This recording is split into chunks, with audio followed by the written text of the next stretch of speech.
Welcome to our daily reflection for this Tuesday, August 26th. And today there's a real secret that Paul gives us for how do we find courage. And I want to definitely start off there.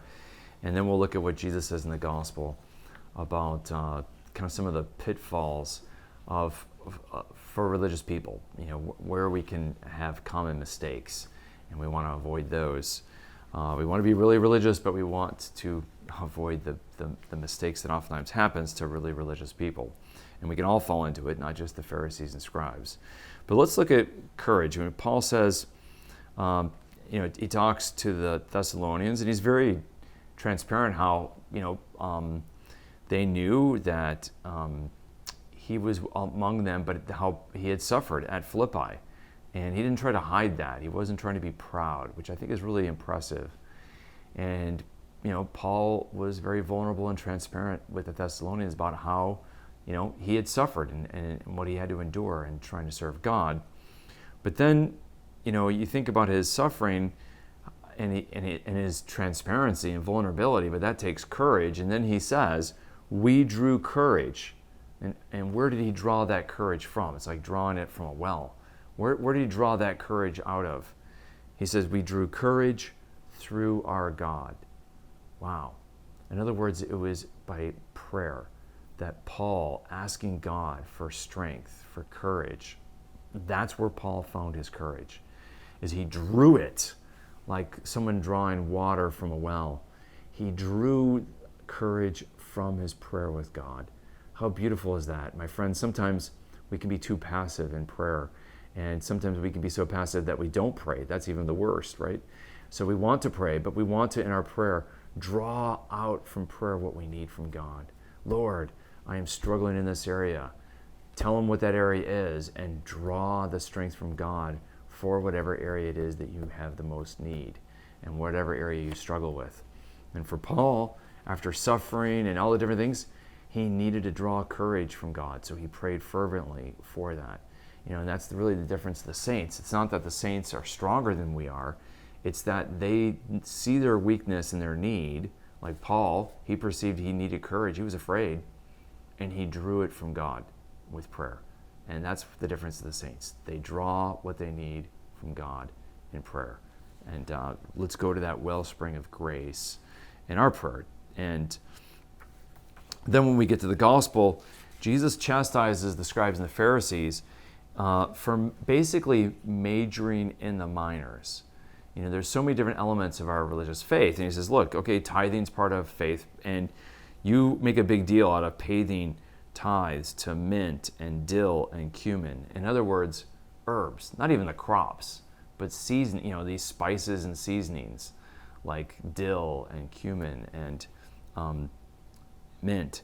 And you are so conscientious about paying a tithe even out of those small things. But you do that, but you neglect some of the weightier matters of the law. Justice, mercy, and fidelity. Now, mercy is part of the Torah, right? Because the Torah, the law of God, is not just the Ten Commandments. It's the whole book of Exodus. It's the whole book of Numbers. And as we see God's mercy manifest, that is one of the major themes, is God's mercy. Go back to Exodus 34, verse 6 and 7.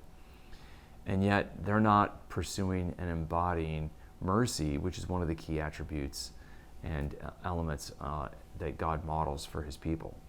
And so they're not modeling that mercy. And that is a big miss. And so God's like, I'm not worried about, whether or not you tithe from your mint, in your mint plant, in your little, herbal garden. What I care about is mercy. I care about doing justice. What I care about is faithfulness.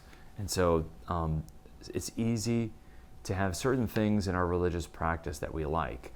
Maybe we like our prayer time. We get, attached to that habit. And then when someone interrupts our prayer time, we get angry and short with them. I know I've done that. And so this is where we've got to look at what we do, which is good, praying, tithing. But sometimes we get really good at what we're really comfortable at. And sometimes we major in the minors. And we forget that, prayers bring me closer to God. But if I don't have time for my children, my grandchildren, my spouse, then I'm missing the boat here. when I'm praying, trying to, don't bother me right now. I'm trying to pray to the God of love so I can be more like him. Yeah, that's kind of ironic how we play that out. But here God gives this word for all of us, not just for the scribes and the Pharisees. And so it's easy for us to all be like a Pharisee in our own little ways. So let's reflect. What are the minor things that I major in? And what are the major things that I minor in? That's a good reflection today. May the Lord bless and keep you.